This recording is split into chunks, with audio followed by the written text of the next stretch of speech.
Hello everyone and welcome back to the Great Book of Grudges. My name is Nathan and I've been thinking a lot about the Monkey King. This is a character that we were expecting for Total War Warhammer 3 and he's been pretty much heavily hinted in the most recent blog, which is the whole situation about monkeying around. It looks like we're going to get some elite monkey warriors at some point. Now, the reason why I'm actually thinking about him a lot is because with that, it kind of feels like he's coming sooner than expected.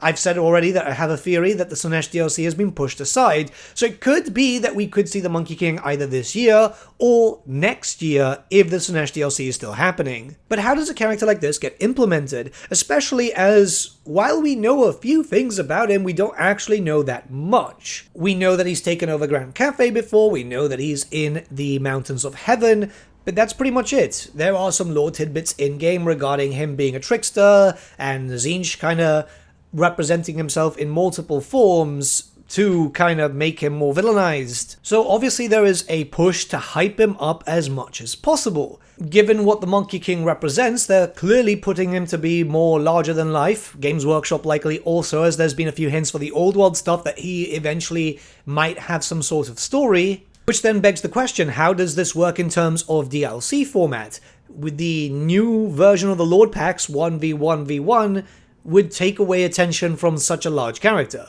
The standard one, which I imagine that Creative Assembly might do every now and then, could be cool, but who would he be fighting against? Especially since Li Dao the Fire Dragon is the one that deals with him the most, and it would be a bit of a shame to get a Cafe versus Cafe DLC, and really the only other contender would have been the Changeling, which has already been implemented in Shadows of Change. While lore-friendly matchups aren't really that important, let's be honest, they just kind of add a lot more flavor, which is why a lot of people were hyped up for the Shadows of Change DLC, because Yonbo and the Changeling were kind of built up to be a matchup when it came to the ebook, and then nothing really happened there, which is disappointing. But if you look at other DLCs like the Warden of the Paunch, it's a big matchup. The last thing could literally just be a mini race pack where the central thing is the Monkey King. We've spoken about this before, where we would have a smaller race pack, which would naturally be cheaper than the current race packs, 25 euros, and it would just focus around the Monkey King, maybe a legendary hero, and have an FLC Legendary Lord, as we know that the FLC Legendary Lords are back. This would probably work in the best way because that would allow for something completely different. Again, look towards the Champions of Chaos DLC, where the base function of the Chaos Warriors is the same, but they're supposed to be their own sub-factions, sub-races, and it would allow for maybe a really different campaign, because the Monkey King should not play like a traditional Cathayan faction, meaning nothing like the Yin and Yang stuff. It should focus very heavily on, well, pretty much everything else. The best example I can say is if you look towards the Three Kingdoms game, yeah, look at the Nanman. The Nanman are very different to that of the traditional Imperial Han troops, and it just makes for a fun, varied style. Alright, so this is how I would see it done. First up, they would need to open up the areas of the Mountains of Heaven. This is a small amount of land right between the border of Grand Cafe and Ind.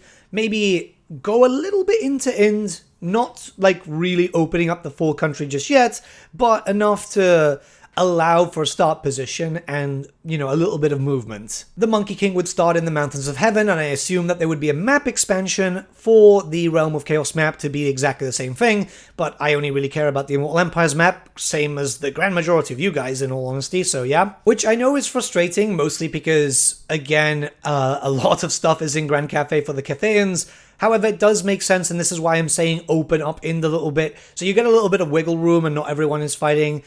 I would not like to see the Monkey King start in Lustria, for example. After the Mother Ostankya thing, it kind of threw me off, and it worries me because certain characters need to be in their lore-friendly positions. In a perfect world, Creative Assembly would implement a dual start position, not like the Yuan Bo thing, but I mean when you start the character, you can decide it's going to start here or it's going to start there. I mean, that would be awesome. I don't know if the engine can allow for that, though. We'll talk about the mechanics later, but I want to also think that if we're going to get the Monkey King, we should get Li Dao the Fire Dragon as the FLC Legendary Lord. Look, it's fairly obvious that we're going to get all the current standing dragon children, so it would be Li Dao and Yin Yin that are missing, but if the Monkey King is coming in, it makes perfect sense to also include Li Dao for free, get him over and done with, because I very much doubt that he's going to have a DLC centered around him too. That would mean that he would start in the areas of the Fire Provinces, you know, those are the southern provinces. It could work out quite well, because that means that if there is a central narrative, they could do the narrative of Cafe versus Cafe without making you pay for Cafe versus Cafe, and you'd be able to see part of that narrative completely for free without buying it. And I know some people would say, well, they're very close, so the narrative would end really quickly. Not necessarily, because just how it worked with the Warden and the Paunch, you know, you had to trigger like a final battle or something, so the narrative still remains and you can just deal with those as you go. In terms of mechanics, the Monkey King could focus around taking over Grand Cafe, seeing all the main positions, you know, this is where all the dragon children are, taking over the 5 main points, and then having a final battle where Li Dao and maybe 2 of the others show up to fight against you, kind of like a bit of a wave situation, because we don't have the Dragon Emperor in-game, but it can show some representation with Yuan Bo showing up and then Li Dao and someone else, right? Obviously that means it's more of a centralized campaign, but at the end of the day, those aren't too bad. We do have a few of them that are like that. Eltharion the Grim, Grom the Paunch, those are the main ones. Hell, even Oxyotl too, where you could literally just not move and just teleport from location to location and do your campaign. I feel like some centralized campaigns being introduced is a good thing, as it also helps with the casual player. And if you want to continue, you can. You can take over the whole world, which is generally what I do with new factions. The Chaos Dwarf one, for example, I took over the world in around 500 turns. Now, since this would be considered like a sub-race, the roster itself would be fairly large. If we look to what we can expect with Shadows of Change post 4.2, there's what? 3 Legendary Lords, 3 Legendary Heroes, 3 Generic Lords, 3 Generic Heroes, 16 troops, and so on. Now, that wouldn't be the case here, but it would be very similar sized. So, I would see it like this. So you'd get the Legendary Lord, which would be the Monkey King himself, some sort of Legendary Hero, which would be kind of cool to see some, like, monk character. At the end of the day, it would just be nice to see another character come in. Another Legendary Hero is always really cool. Cafe could kind of do with one. We've got the big construct, but why not one smaller? A generic Lord, that would be some sort of monkey general, 1 or 2 generic heroes. So the way I'm thinking about it is, you know, a monk hero that also Grand Cafe Standard can use, and we'll talk about that a little bit later, and also like a monkey hero, so you've got the theme going on constantly, and then a bunch of units, unique units, that most of them are going to only be available at the very beginning to the Monkey King. We'll talk about that in a little bit too. But this is stuff like Monkey Warriors. We know that different types of monkeys do exist in the Warhammer Fantasy universe, especially since with the whole Tzeentch situation where, you know, the Monkey King has appeared as different types of monkeys, right? So go just full Planet of the Apes here. Have orangutan heavy infantry, some chimpanzee standard infantry, some of them with some range weaponry too. I'm not very well versed with the different types of monkeys, but you get what I mean here, right?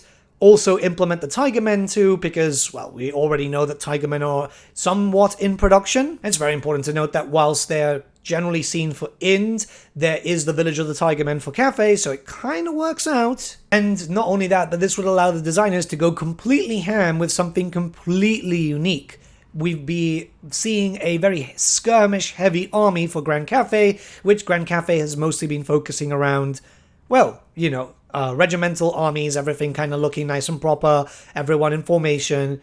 It would be nice to get a little bit of a different style of play. Now you're probably wondering, well, what happens with the generic Cafean troops for the Monkey King, and then what happens to the new troops, these new Monkey Warriors, for the generic Cafean armies? And there could be a unique mechanic which actually gets implemented. We've seen something very similar happen in Total War Saga Troy, which would allow you to unlock those units as time progresses throughout your campaign. So at the very beginning, the Monkey King would only have access to these Monkey Warriors, the Tigermen, and anything else that is implemented in his DLC. There would be a lot of unit variants, which don't really count as unique units too, so that's there. Some of them would stay only unique to the Monkey King. To be able to unlock the generic troops, though, you'd have to take over certain positions of Grand Cafe, which would then open up those areas to allow you to be able to recruit, you know, Jade Warriors and all the rest. When it comes to the Cafean factions, the way that you'll be able to unlock some of the basic troops, because you wouldn't be having access to all of them, unless, you know, modders come into play, would be subduing the Monkey King. The way I see it is this. Either at a certain point, you'll get a quest with Yuan Bo, Miao Miao, Zhao Ming, or Li Dao if he gets implemented, and yeah, you just beat him in a quest battle, or you just delete the faction, go down there to the Mountains of Heaven, destroy the faction, and there you go. After which those buildings will open up for you and you'll be able to recruit all the other stuff. Now, when it comes to stuff like, monk heroes and so on, they should be available to you at all times, but I'm talking about like the specific animal troops. Since everyone is already at Grand Cafe, you'll be able to unlock that without too much of a problem because, the AI is not really the smartest. Unless, Creative Assembly decide to radically change the AI to be there to destroy you, but it's not that difficult, guys, When you're dealing with other factions, you can delete them very quickly. This is why I think a mini race pack would work very well. It would allow for a lot more freedom to do something completely different, and obviously I haven't really talked about like potential mechanics and so on, like going really into it, just like the very basic stuff, mostly because it's very hard to come up with an idea for a faction which we don't know nothing about. This is the problem when it comes to a faction or a race, which is relatively unknown. There's only footnotes. But something like a mini race pack could then be pushed further. If this DLC format works well, they could essentially push it into other races and factions. We know that halflings are a thing, or going to be a thing, which is likely going to be in Thrones of Decay for the hot pot, but you never know for a halfling mini race pack. Something for the memes, which people would buy for the memes. The big conversation regarding DLC, especially around Total War, is people do want content, people do want DLC, they just want stuff that's going to be worth the money. Creative Assembly have gone on record saying that they've got many more DLC plans, so why not something really cool, really different? If this mini race pack for Grand Cafe works, a mini race pack for the Empire could work. Maybe even going into the Southern Realms, because many of us do want that, we've discussed the possibility of it. It could potentially open up new grounds, provided that 1, it sells well enough, and 2, Games Workshop are keen to kind of expand that, because I don't know what the weird thing about it is. They keep saying that obviously Old World is a different IP, yet it's 200 years in the past, so these things don't really change. We're going to have to wait and see. But yeah, let me know what you guys think in the comments below. Let's start a bit of a discussion. I just really wanted to talk about the Monkey King today because I've just been thinking about it all weekend. And yeah, I think it's about time that we start talking about it and maybe throw some ideas to Creative Assembly because they do watch these videos. That's always a good idea, just in case they're kind of like, well, what could we actually do with this? But yeah, have a good day, guys. I am going back to painting because, yeah, I've got a lot of painting to do.